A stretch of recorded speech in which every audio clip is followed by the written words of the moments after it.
So, yeah, how much fun are you having with this show? I'm having a blast on this show. If you need me to talk slower, you're calling No. It's just a gift to, this show was gone 5 years ago at the height of its popularity, and it's a gift to come back and get to do it again with the same cast. It's so fun. So it kind of seems like even though they're exaggerated and some flaws were added that were not necessarily present in the original one, they seem a little bit more pure characters, a little truer than in the original show. I don't know if I'd use the word pure, because there's definitely a truth and a purity before, but maybe you see a little bit more.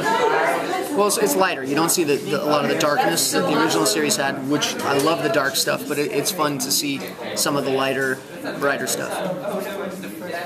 What do you think it adds, like you record your voices all together, what do you think that adds to the show? I'm sorry, what was the first part that we record together? Yeah, because a lot of animation is quite separate. It's true. I'm on some other shows where they record us separately, which is cool too, but the special thing about this show is that we do get to record together in the same room and play off of each other. And while the scripts are very well written and great, the writers and producers actually encourage us to play off each other and throw in little ad-libs here and come up with our own ideas for stuff too. And so that's one of the great things about everybody being together at once.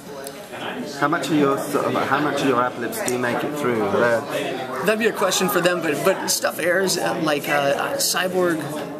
Cyborg, there was one episode where he's like, I am a genius, I'm a genie in a bottle, I'm a genius. Like, that was all him, that was all Kari, So, stuff makes it in, which is cool.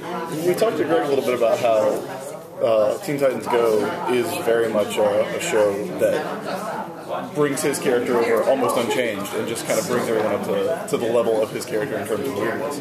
But Robin, as a character, he's kind of the one who has the most adjustments, and even within the show seems to have the most trouble adjusting to not fighting a guy who's trying to kill him all the time.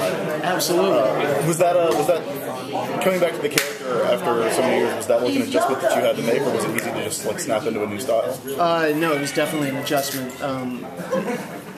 Yeah, for like the first 2 or 3 episodes, I kept asking them, "Are you sure? I don't know that Robin would scream like this. I don't know." And finally, I just jumped on board and committed. And the character I'm playing him, he's still coming from the same truthful place, and you just get to see these different sides of him that you wouldn't see when he's out and fighting villains with his proverbial armor up. You see him kind of letting his guard down, and he does have a hard time doing things like not going on the mission and just relaxing, like in the episode Dude Relax. You talk about the darkness, and that episode where he can't relax, the one where they talk about that, and he thinks back to the circus, and it's not mentioned in the show, but obviously if you're a fan of this character, it's like, oh right, he can't relax because his parents died in front of him. Right. That's the first. I think in that episode he says the first thing I remember is the circus, and the last time he was able to relax. Yeah, so you understand why he's kind of quirky. His earliest memories are around the time where his parents died. So, what's it like, doing Robin and having him do things that we don't normally see Robin do, like kind of lying and kind of doing some backstabbing, which or being lazy and pushing his responsibilities on the others, like. Those are totally like things that you don't expect Robin to do, but every other iteration you've seen of Robin, he's like the super overachiever. Yeah, he's still an overachiever. I think when it comes down to it, he's very truthful. But it is interesting to see him having to go take his driver's test. Like, this is the guy who rips around Jump City on the R-cycle, or to go stand in line with common people at the grocery store to get a loaf of bread. Tara Strong, yo. And it's interesting to play that. I'm sorry, I got distracted by the tickles from Tara. So I don't know if I answered your question fully. Well, it's just to see kind of that your character kind of do completely 180 in this show. I guess what are you hoping to maybe further see? Well, I think the writers continue to push the scripts, and our producers are storylines are getting even crazier and more fun. So I'm just excited to see where they take it.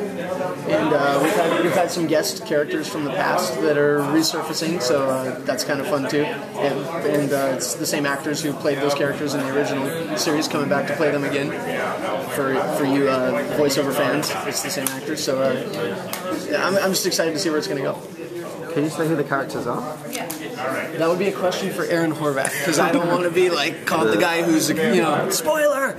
So I don't know what I can say and can't say. What's been your favourite episode to work on? Is there one that stands out the most? Yeah, there's one that has not aired yet that's coming up called Puppets What?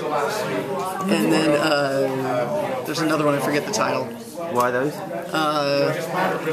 As a voice actor, I got to do some fun stuff in it. So yeah, I think that's all I'm allowed to say. Do you look at your couch differently now?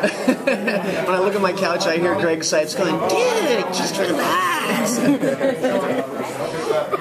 Did you relax? Oh no, the couch is Kari. I was like, yeah, baby, the couch. Yeah, that's right. Yeah. That's right. All right. Yeah.